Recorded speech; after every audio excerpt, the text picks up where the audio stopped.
Okay, I'll do the dedication. All right, so we'll say good morning. Today's daf is Yud Zayin. We are picking up on Tes Zayin Amud Beis by the two dots Ein Bonin, which is 2, 4, 6, 8, 10, 12, 13 lines up from the bottom. Beautiful Gemara today.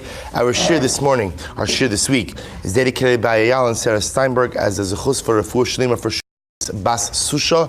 We hope that in the merit of our Talmud Torah, she will have a complete and enduring refuah together with Kol Cholei Yisrael.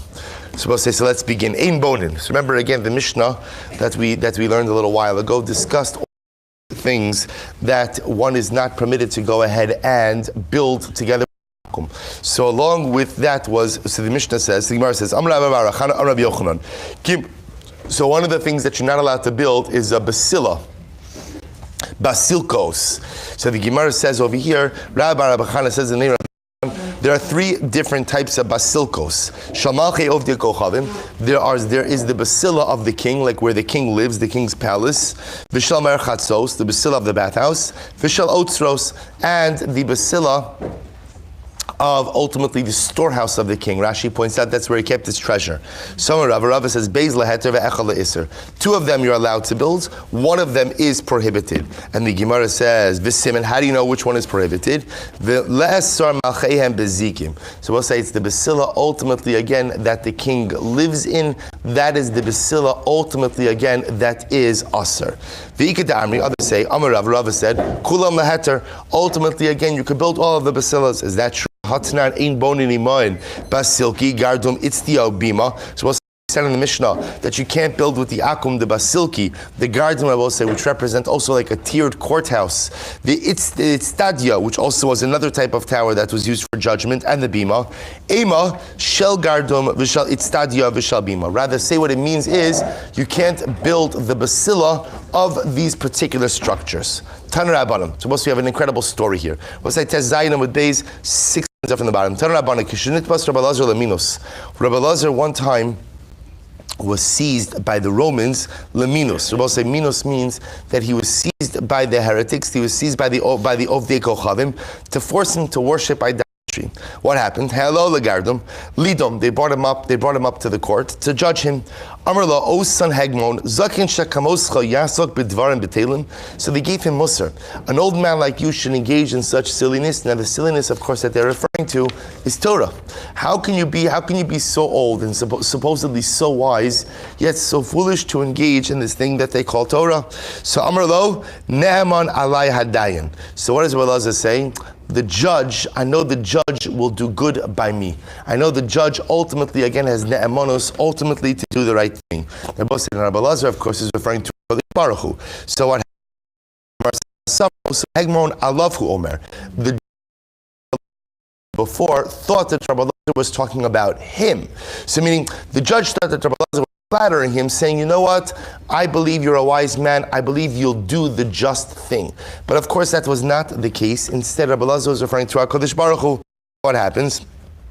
V'hula amar ela keneged aviv shebashamayim amar lo hoyel ve'emanti alecha dimus pater. So a little flattery goes a long way. So what happens? So the judge says, well, since you have such faith in me, I swear by my God, Dimus, who was the idolatry, that I found you innocent, right? I've not found you innocent, but what's the word?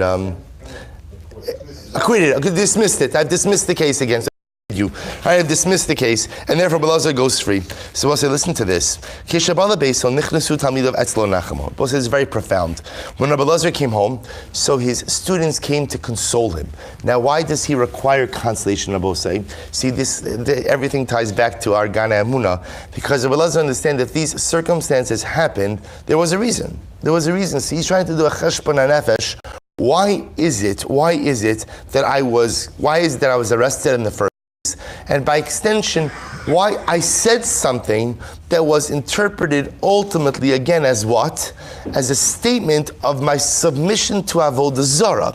Meaning at the end of the day, I was talking about God, that the Naaman Adayin Alai, that the great judge Kadosh Baruch Hu was Naaman, but yet it was interpreted as referring to this idolatrous judge. What is it that maybe I did that landed me in these circumstances? So what happens? So but no matter what anyone said, Rabbi Lazar would not be consoled. But Akiva, Rebbe, Tershini lomar davar echa mimashilu maratani. So Rabbi Akiva goes out to Rabbi Elazar as Rebbe and he says, Rebbe, do you mind, can I say something? Can I offer a suggestion based on something you taught us? Amar lo, Amar lo. I said, Amar lo, Amar. And Rabbi Elazar says, yes, please say. Amar lo. So Rabbi Akiva said, Rebbe, Shema minus bal yodecha, top of Yod Zayin Amadalef Bosai, V'hana acha la v'nispasta. Rebbe, maybe one time someone said something heretical to you. Maybe one time someone said something that was religiously, Judaically inappropriate, and you agreed with it, or you derived benefit from that teaching. Is it possible that sometimes someone said something that was, again, minos, that was apicursus, and you believed it, or you accepted it, and perhaps v'alav nispasta, maybe that's why you were taken captive. Now that's why you were arrested, and ultimately said a statement which could be interpreted as your agreement. The Zara, Amar Akiva, his kartani. Akiva, you're right. You just reminded me of something. Pamachos, the second line in Yuzayim Adalef. Pamachos hayisi mahalik b'shoka elyon shet Sipori. One time I was walking in the upper marketplace in Sipori. Umasi echad, and I ran into a guy. V'Yakov ish kfar Sachino shmo, and his name was Yaakov from the village of Sachino. Amar li, so Yaakov. So we'll say, now Yaakov could have been a descriptive name. Yaakov, lavdavka, that this individual was Jewish. So what happens? Amarli, so Yaakov said to me, Kasuv b'soraschem lo savi esnan zona. It says in your Torah that you are not allowed to bring a harlot's payment as an offering for HaKadosh Baruch Hu. What does that mean? That let's say again, a harlot receives as her payment the sheep. You can't bring that sheep the carbon. So listen to the following case. What happens in the following case? Let's say a harlot was paid in building materials. And what happens? Can we take those building materials and use them to construct a bathroom for the Kohen Gadol? Now, why does the Kohen Gadol need his own bathroom? So Rashi points out the Mishnah in Maseches Yuma, first Mishnah, that ultimately, again, what happens after Rosh Hashanah? They go out and they sequester the Kohen Gadol for the days leading up to Yom Kippur, in an effort to prepare him for the Avoda. So we'll say, so he had his own room, he had his own, Rashi points out over here, he had Lishkas Parhedron, he had his own room, and they had for him a lavatory, a bathroom there. So can you take the Esnan Zona, can you take the harlot's payment and use it ultimately to construct a bathroom for the Kohen Gadol? V'lo amarti lo klum. And I didn't say anything. Rabbi Elazar, I didn't respond. Rabbi Elazar, now the reason Rabbi Elazar doesn't respond is because you don't engage in theological discussions with heretics. Generally, again, don't engage in conversations with people who are never really interested in hearing what you have to say. Some people, Rabbi Elazar, when they claim to engage in a conversation, aren't really engaging in a conversation.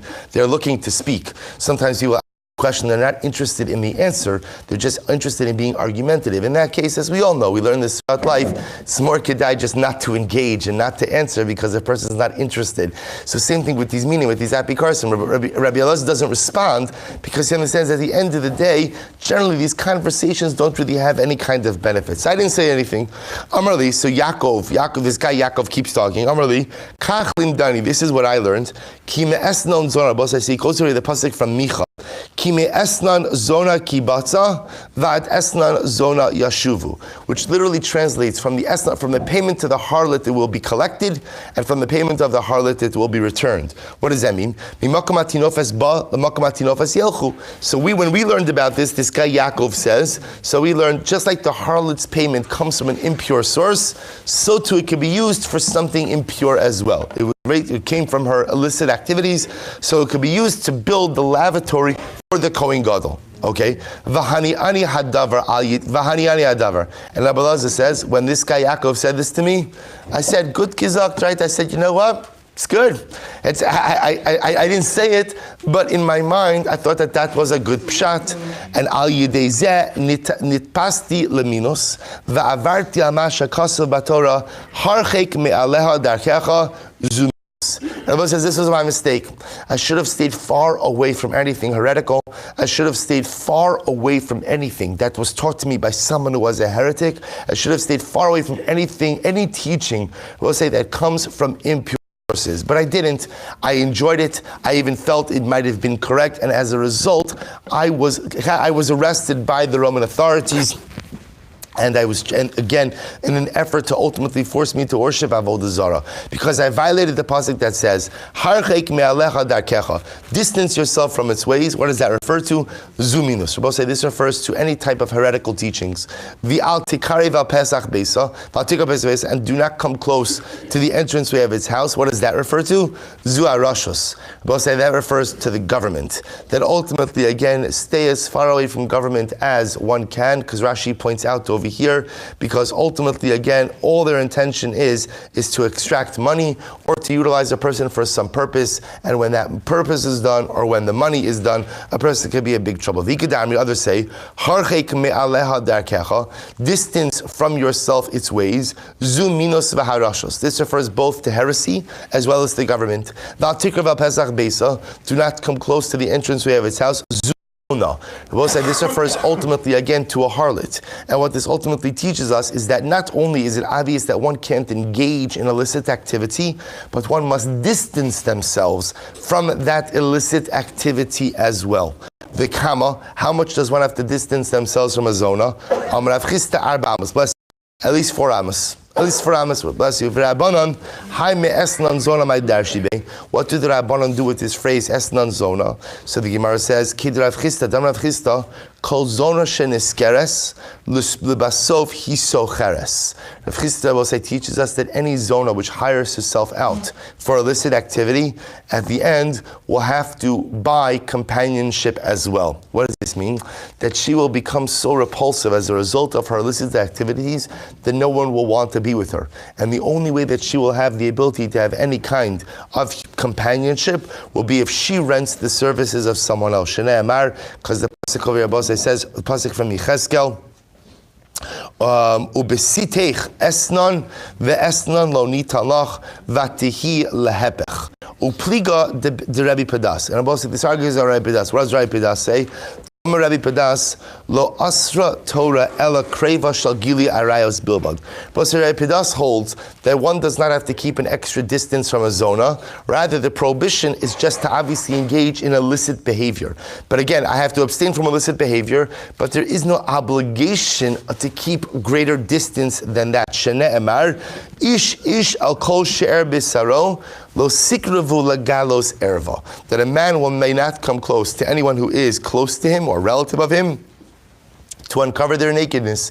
So the idea over here is that Giloi Erva is what's Asr. Ula, so the Gemara tells a story about this. Ula, Kiava Asimi Beirav, when Ula would come back from yeshiva, this is when he was a younger man, Hava Menashek Lula Achse Abeyadayu. He would kiss his sisters on their hands, Va'amrile Abechadayu.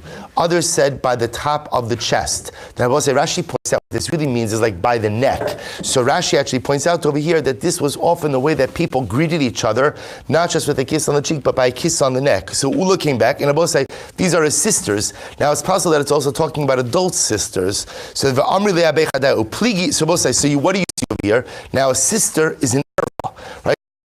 The relationship, yet what? Yet Ula's coming and kissing them. Day Adidei, and Ula's going ahead and contradicting himself, because what did Ula say? Damar Ula, Kreva Ba'alma Asr. Ula holds up say that coming close in any way to any woman who is an erva to you is Asr. Mishum L'cha Amrina L'Nazira Schar L'Karmel L'Sikrif. So both say this is always the catchphrase. So L'cha means go away Nazir, go around. The idea is that if we see the Nazir coming close to the vineyard, and let's say the vineyard ultimately again it's his shortcut to get to where he wants to get to, ultimately we tell him better not to take this shortcut. In other words, don't place yourself in harm's way. Better to create the distance. So Ula says, Rabosai, that when it comes to matters of illicit activity, it is much better to place a distance, as much of a distance as you can, between yourself and anyone who is in erva to you. So Rabosai says, first of all, this is just an interesting discussion in general about the halachic parameters of kissing female relatives. Obviously, again, with immediate relatives, the issue is not as much, but with extended family, it can become an issue. Again, we're not our topic for today. The interesting part is Ula. What do we do with Ula? Because Ula himself is the one who said, Lo sikr v'lagal los erva means don't even come close to an erva, yet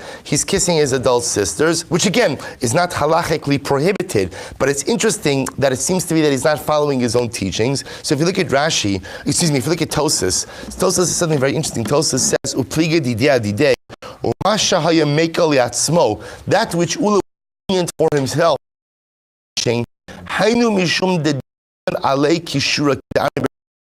Ula felt that he was exceptionally in control of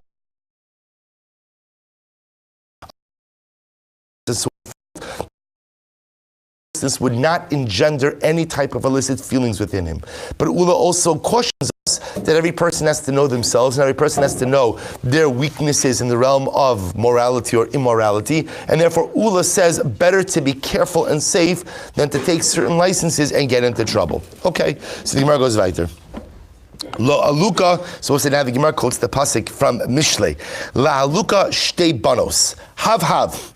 Aluka has two daughters who say, give me, give me. Okay, we'll say, who's Aluka? So if we take a look again at Tosas says, La Aluka, Lafia Pshat, Hainu Gehenim. Aluka is another name for Gehenim. Okay, so Aluka has two daughters. There are two daughters in Gehenim, and they both say, have, give me, give me. My have. Rabbi say, what does it mean, have? Armar Ukva, Kol Shtei Banos Shetzoakos Me Gehenim. There are the voices of the two daughters who cry out from Gehenim. And those two daughters, while they're in this world, almost Ba'olam Hazeh, Have, give me. Who are the two daughters, Rabbi say, who call out in this world, give me, man, ninu, minus, V'harashus. Ultimately, again, apikursus, heresy, and government. Take a look at Rashi. Rashi says minos v'rashus. Rashi says minus so'akos habat takrovas lavodas kochavim. In this world again, heresy says bring avoda zara, bring some type of carbon to avoda zara. Rashus so'akos have mamon v'daranos v'arnana umas lamela. So we'll say these two daughters, the daughters, right, one of heresy, one of monarchy, both give me. The avoda zara wants karbanos, the avoda zara wants me to serve it, and the government wants me to give me its money and taxes. So the Gemara says, others say, others say it is the call, it is the, so both say, so in this world, these two daughters lead many of us astray. But ultimately, again, their place ultimately is in Gehenna. Meaning those who participate in these things, Avodah Zara, and those who utilize government for their own enrichment and to oppress others, ultimately, again, end up calling out from Gehenna. Aramar Ukva. So Ikada Amri Amrav Chisam Ukva call Gehenna So'akes Va'omer. So to say it is the voice of Gehenna which calls out and says, Haviu lishtei banos shetzakos va'omros ba'olam hazeh have. Gehenna calls out and says, bring me the two daughters who cry out in this world, give me, which are again the two daughters of Minos and Rashus. So the Gemara quotes over here now from the pasuk from Mishlei, Kol ba'eha lo yeshuvun. We'll say this is actually amazing. Kol ba'eha lo yeshuvun v'lo yasigu archos chayim. So we'll say literally, all those who come to it, lo yeshuvun, will not return, v'lo yasigu archos chayim, and will not find the pathways to life. So we'll say take a look at Rashi for just a moment. Actually, not yet. So Gemara says, "V'chimi achar shelo shavu heichan yasigu." So if there's no tshuva, so what the pasuk says is, all those who come to it will not do tshuva, and therefore will not yasigu, will not. Literally, yasigu means acquire, understand the pathway of life. So it says the Gemara, "V'chimi achar shelo shavu heichan yasigu." At the end of the day, if they did not do tshuva, so how could they go ahead and acquire the pathway of life? This is what it means. V'im yashuvu lo yasigu archos chayim. If they do tshuva, they will no longer have life. Now, I will say, this is referring to Ovdei Avodah Zara. So the Gemara just says something dramatic. That if a person does Avodah Zara, then what? Does tshuva, they will not be given any additional life. What's the pshat? I will say, this is amazing. Look at Rashi. Lo yashuvun, Rashi says, Anyone who engages in Avoda Zara, achar shenefku b'minos einam shavim. V'im shavim, if they do tshuva after engaging in Avoda Zara, memarin lamos mitoch tzara ukfias yisram, v'zu gzeras melech aleihem lamos. See, what Rashi, the Gemara is pointing out over here is that sometimes, if a person commits an avera and they do tshuva, and the Rebbeinu Shalom realizes that what? That they're weak, and they may fall prey to the avera again. What does the Kadosh Baruch Hu do? He takes their life. Why? Because better for a person to die in a state of tshuva, even if it means a truncated life, than to potentially fall prey to this very grievous sin again. So that's why the Gemara says, ultimately, again, if this tshuva, im yashuvu lo yasigu archos chayim, that sometimes, again, if tshuva occurs, Rabbi say, the Rebbeinu Shalom does the chesed, ultimately, again, of ending their life there, in order that they cannot fall prey again to the clutches of sin. Now, this is specifically talking about Avoda Zara. Remember, the chalaporish minus mai say that anyone who does tshuva from Avoda Zara immediately dies. We'll say this is wild. There was a woman who once came before Rav Chisda, and she wanted to be a balas tshuva. She wanted tshuva. And so Rav Chisda said, okay, what do you need to do tshuva for? So she said, listen, tell you like this. The least of my sins is asta b'nah hakatan me b'nah hagadol. The least of my is that the father of my youngest child is my oldest child, right? Meaning she committed incest with her oldest child, conceived, and that's the father of her youngest. That's the least of my sins. So obviously this woman's got some problems. He's the least of my sins. What did Rav Chisda say? Tarchu la bezavdasa. So Rav Chisda said, prepare a tachrichim, prepare a shrouds. Rav Chisda was saying that she's going to be a balas tshuva, and obviously again this is a woman who was very, very weak and therefore constantly and consistently fell prey, ultimately again to her wants and to her desires, and therefore Rav Chisda said if she's going to do tshuva, chances are the Rebbeinu Shalom is going to take her life now. Prepare burial shrouds. V'lo meisa, and she did not die. So the fact that she said this was the least of my sins, michlal de minos nami havya ba. So it sounds like she also must have engaged in Avoda Zara as well. In other words, if this is the least of it, that means what's more chomer than arayos? The thing that's more chomer than arayos, besides what? Is either shvichos dalim or Avoda Zara. So you don't have to assume she murdered someone, but chances are she worshipped Avoda Zara as well. And yet again, she did not die in the immediate aftermath of her tshuva, to which the Gemara says, the case over here, she did not yet do complete tshuva. Even if HaKadosh Baruch Hu ends the life of the penitent, that's so that the person could die in a state of purity, that's only after the person has performed complete tshuva. She did not perform complete tshuva. Mishum hachi lo meisa, and therefore she did not die. Ikeda amri, others say Rabosai, miminos in me'averalo, are you telling me that it's only when one does tshuva from Avodah Zara that ultimately it's possible that HaKadosh Baruch Hu may take their life right then and there, so that they can die in the state of purity? Is that only true by Avodah Zara and not by other averos? V'ha hahidasai kamei Rav Chisda v'amar lei Rav Chisda zavidula zavdasa. I will say it's the same case. The woman who came before Rav Chisda and she said the kal is the most lenient of my sins, that I fathered my youngest child with my oldest child. Prepared the burial shrouds, Umeisa, and she died. Now, I will say it's a different version of the story. In this story, she died. Midika amra kalasha bekalos, michlal deminos nami havia, umeaverolo. So the Gemara says, so it sounds like over here she must have engaged in Avoda Zara. But again, you're telling me that this concept of immediate death after tshuva only applies by Avoda Zara, but not by other averos. Vatanya, we'll say, here we come to the famous Maisa. So we'll say, just understand what's happening over here. The Gemara put forward a model, and the model is that sometimes when a person is plagued by a particular avera, specifically Avodah Zara, and a person finally summons up the courage to do tshuva, sometimes the Rebbeinu Shalom chesed of what? Of removing this person from the world so that they can no longer fall prey to that same Yetzer Hara, and that is a chesed. The Gemara is asking, is it only by Avodah Zara, or is it also by, are you telling me it's only by Avodah Zara and not by other averos? So the Gemara is not going to give the famous Ma'aseh. Tanya, Amra Alav Rabbi Elazar ben Durdaya. What about the servant Rabbi Elazar ben Durdaya? What happened to him? Rabbi Elazar ben Durdaya was an exceptionally moral individual. There was not one zona that he did not frequent. Not one zona One prostitute that he didn't go to. One time he heard that there was a zona overseas. But she charged a very exorbitant price. Natal kis dinarim, he took the bag of money. Shiva naros. First of all, you understand that this is such an incredible Baal Taiva. So why is this a Baal Taiva? Because understand, so a lot of times we have taivas. The best way to fight taiva is what? Is how? Right? Count to 100, right?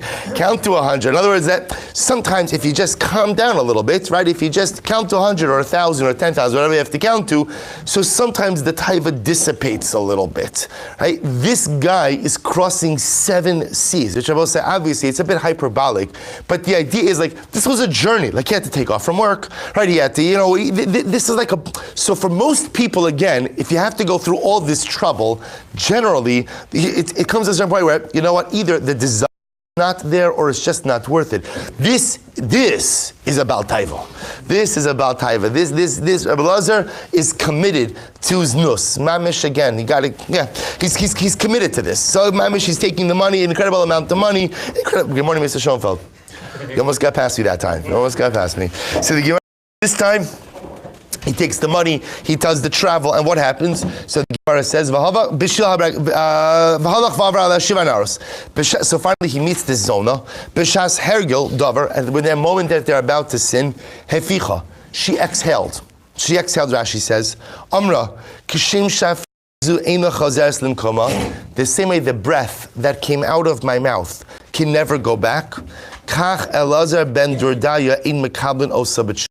So to Elazar ben Dordaya is not going to do tshuva. Now, Bosai, the Maharal in Chidushei Haggadahs points out, she didn't say this, right? She's not a mashgiach, she's a zona, right? So I'm saying at the end of the day, she's not giving him musar. She's not giving him musar.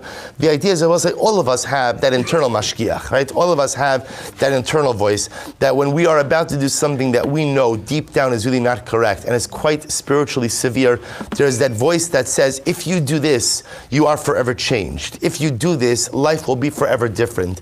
That voice speaks to Elazar ben Dordaya. He projects it onto the zona. He hears it when the zona exhales. He hears in her breath that message that there are certain things that once they are done cannot be undone. When you exhale, you can't get that breath back. He understands that again, he's lived a life of immorality. But perhaps this is the most profound act of immorality that he's about to commit. And I will say, not just because an act of immorality is an act of immorality, but the amount of effort and resources that he put into this act shows that his life is all about immorality. See, I will say, sometimes we all have weaknesses and we all commit averos, but the hope is those averos don't define me. What defines me are my good qualities. What defines me are my accomplishments. Yes, I sin because I'm a human being and I make mistakes. That's the Zoe Darko Shol. It's not what defines me. The problem over here is Rabbi Elazar ben Dordaya understood that now it became, it's not just the pshat that he is a weakness for immorality, he is immorality. It's him. Meaning being mizan is not something he does, it's something he is. V'haraya, he left his home, he left his job, he has incredible amounts of money, incredible amounts of time invested in this. Why? It's not just a recreational pursuit, it's become his life pursuit, and he realizes that now he's at the crossroads. If he engages in this act of immorality, then forever this is his identity. He's about to cross over the point of no return. So what happens? He leaves her. He doesn't engage in the act of immorality. Halach v'yasha bein shnei harim ugvos. He goes and he sits in between mountains and valleys. Amar harim ugvos bikshal rachmim. Mountains and valleys, daven on my behalf. Intercede on my behalf to HaKadosh Baruch Hu. Allow me to do tshuva. Amar lo achanu mevakshim alecha nevakish alatzmeinu. Essentially, the mountains and valleys say, listen, Elazar, we've got our own problems. We can't daven for you. We have to daven for ourselves. Shnei amar ki harim yamushu v'agvos timotena. Amar shmai v'aretz bikshal rachmim. Heaven and earth, daven on my behalf, intercede on my behalf. Amru, I'm sorry, Elazar, we've got our own problems. In other words, every part of nature is saying, Elazar, we need to take care of ourselves, we can't take care of you.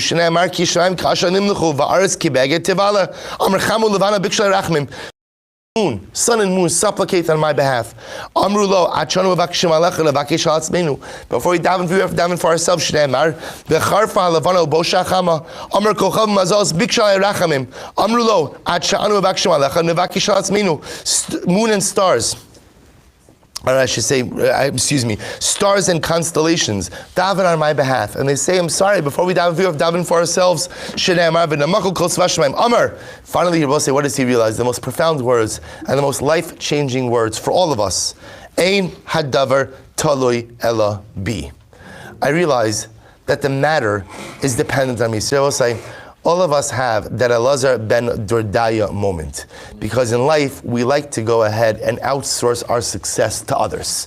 Right? This one needs to do this. You know why I haven't accomplished what I want to accomplish? Because this one didn't do this. My mother didn't love me enough. My second grade teacher didn't give me enough cookies. You know, my boss isn't nice enough. My coworkers aren't supportive enough. And again, there's 1,000,001 different reasons why we don't accomplish the things we don't accomplish. And by the way, some of them might be legitimate reasons. But at the end of the day, you have to live life with the mantra, Ein hadavar taloi ela bi. The buck of my life stops with me. My success is up to me, obviously with HaKadosh Baruch Hu as well. But the idea is I can't outsource my success. I can't outsource any aspect of my life to others. I have to own it. I have to control it. I have to fix it. Elazar ben Dordaya tries to get everyone else to do tshuva, to help him change. And then he realizes, it's the profound yet simple words, Ein hadavar taloi ela bi. This is totally dependent on me. So what happens? Hiniach Rosha ben Birkov, he placed his head between his knees. He begins crying until literally his soul left his body. So we'll say this is amazing. A heavenly voice came out and said, Rabbi Elazar ben Dordaya mezuman l'chaye olam haba. Elazar ben Dordaya is invited to spend eternity in olam haba. We'll say, in other words, he did tshuva and he died in a state of tshuva. So we'll say the point over here, the Gemara says, now why are you bringing this whole story? Because here's an example of a man who wasn't steeped in idolatry, but rather, again, it was immorality. Yet we see what happened right after he did tshuva. What happened? He died. So you see that there's this concept that HaKadosh Baruch Hu sometimes can take someone's life after they do tshuva for an ongoing, consistent avera, even if it's not Avoda Zara. Hasam nami kevan da'avik beituva kaminus tamya. But this is interesting. Since he was so embedded in this avera of immorality, it became like his idolatry. See, I will say, idolatry is you pledge your allegiance to an alien theological system. Sometimes a person becomes so enmeshed and so mired in their taivas that their taivas become their avodah zara. My desires become my idolatry. My desires become my theology. So for Elazar ben Dordaya, he wasn't oved avodah zara. It wasn't an avodah zara of an idol. It was the avodah zara of lust. It was the avodah of desire. It was the avodah zara of physical wants that he just gave into and caved into every single time. See, he wasn't oved avodah zara, and once he did tshuva, HaKadosh Baruch Hu took him. Bacha Rebbe. But there's an amazing postscript to this story. Rebbe cried va'amar, Yesh kan alam b'kama shanim. There are some people who acquire their world in a number of years, v'yesh kan alam b'sha'achas, and some people acquire olam haba in a moment. So we'll say some people spend a lifetime acquiring olam haba. Some people, like Elazar ben Dordaya, acquire olam haba in a moment. V'amar Rebbe, lo dayin levali tshuva shemakavlin osan. Rebbe said, furthermore, it's not just that HaKadosh Baruch Hu accepts about tshuva, rather Ella shekorin osa Rebbe. Isn't this amazing? The Bas Kol doesn't come out and say Elazar ben Dordaya mizumah. What does it say? Rabbi Elazar. Rabbi Elazar ben Dordaya. But say not only was he accepted as about tshuva, but ultimately again he was held in the highest esteem by the Beis Din Shlamala. He was held in the highest esteem ultimately again as Rabbi Elazar ben Dordaya. But say so much to speak about that story. And so many, there's the Ben Yoyada brings down. He says something. I'll just say this very quickly. He says very beautifully. He says that position of placing his head between his knees. What position is that? Right, it's the fetal position. So the Ben Yoyada says that Rabbi Elazar ben Dordaya wanted more than anything was the ability to start over. The ability to start over. And here's the tragedy. The tragedy is he thought he couldn't start over. That's why he died as a result of his cries. What he didn't realize, and the real tragedy of the story is, he could have started over. He could have started, we'll say. There's always the great gift we have is you could start over as there's no limit. You can start over as many times as you want. You can start over every day. You can start over multiple times in each day. He assumed that if only I could start again. And meanwhile, we say, Elazar ben Duda, you could have started again, but you didn't understand that, you didn't realize that, but you did die in a state of tshuva. In hadavar tali elabi. Rabbi Chanina, Rabbi Yonasan, have a kazli baruch. Listen to this. Rabbi Chanina, Rabbi Yonasan, we're walking on the way. So they came to two paths. These Gemaras are like, it came to a fork in the road, two paths. Listen to this. Chad, Fatzia Pischa Davodas Kochavim. The Chad Fatzia Pischa de Zonos. One path went by an idolatrous temple. One path went by a brothel, a house of Zonos. So we'll say, so the shaila is, which path do you take? This is not a metaphor, by the way. This is mamish, like they literally, I mean, it is a metaphor. We'll say, it absolutely is a metaphor, meaning it's a metaphor for the fact that the truth is, there is no path in life that is absolutely kadosh v'tahar. Every single path in life has its pitfalls. Every single path in life has its spiritual dangers. The shaila is, how do you choose the least of the dangers? So the shaila over here is, which Amar lechad lechavre, nezla pischa davodas kochavim. Let's take the path of idolatry. In other words, let me clarify that. Let's take the path that passes by the Avoda Zara place. And what happens? Amar days Rabbi say, dinochis yitzrei. Because after all, as we learn Rabbi say in Sanhedrin, Anshei Knesset Gdola davened that Yetzer should be blunted. So meaning we have a better chance of not being lured into Avoda Zara. We pass by the base Zonos, the brothel, that Yetzer is still very much alive. We run the risk of being pulled in there. And I just want to point something out to you. Do you understand who we're talking about over here? Right? We're talking about Rabbi Chanina and Rabbi Yochanan. Rabbi Chanina and Rabbi Yochanan are nervous about walking by a brothel, lest they be enticed to sin. So I will say the true mark of tzidkus is recognition of one's spiritual and moral vulnerabilities. Sometimes we think that we are beyond certain temptations. I will say there is no temptation that we are beyond. Give people the opportunity and we engage in all kinds of stuff. And the greatest strength is to recognize your vulnerabilities. The greatest strength is to recognize that even if you think you would never do something, it's not true. Rabbi Yochanan and Chanina understand we're human beings, we're men also, we're great men, we're tzaddikim, we've spent a lifetime building ourselves up, but we are not impervious to the temptations of life. Therefore, better let's walk by the path of Avoda Zara. That Yetzer was blunted. Amar le'idach, neizla pescha de bezonos. No, let's go by the path with the brothel. Why? V'nichbiye liyitzran unekabel igra. Rabbi said, this is amazing.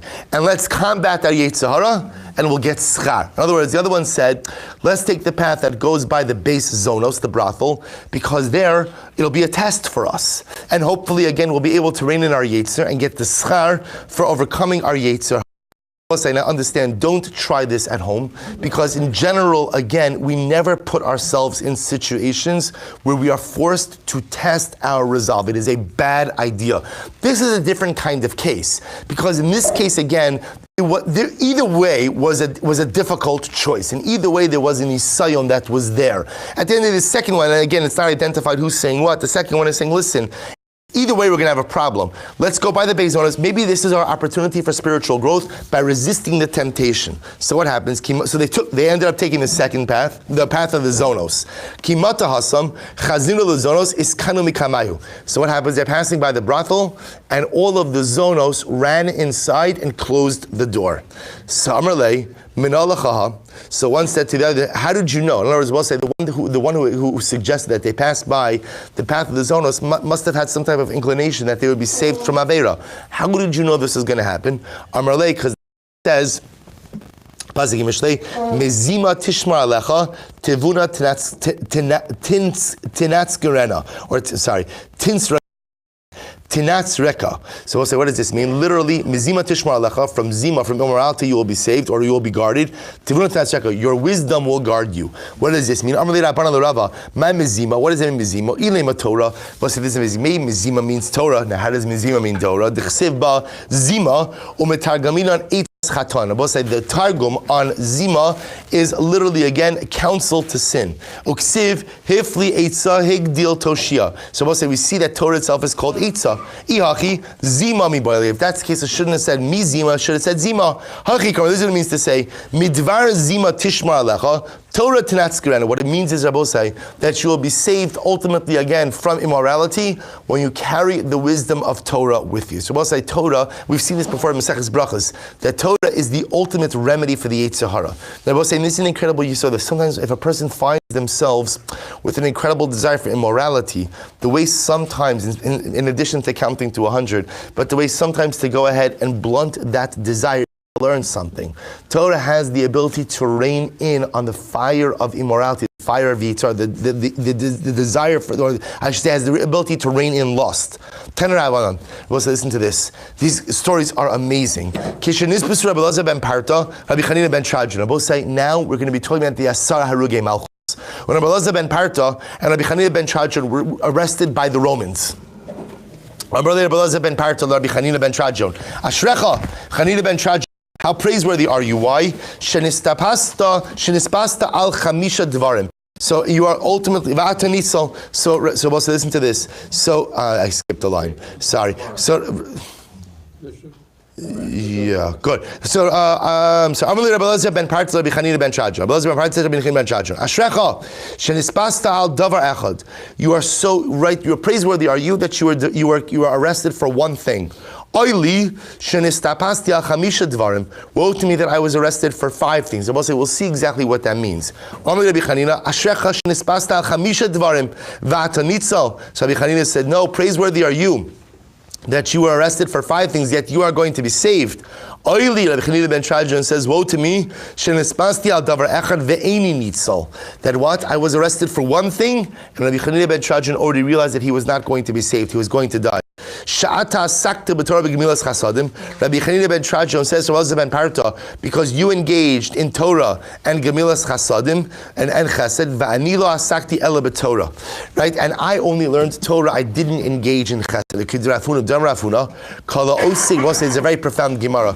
Kala osig, whoever just learns Torah and doesn't engage in chesed, dome kemisha ein lo eloka. Wow. Well, says someone who learns Torah but doesn't engage in chesed, it's like he doesn't have a God. Shnei Amar, v'yomim rabim liYisrael lo elokei emes. Ma'ila lo elokei emes. Shekala osik b'Torah bilvad dome kimisha ein eloka. That ultimately, again, I will say, the Elokim of emes is the God ultimately of chesed.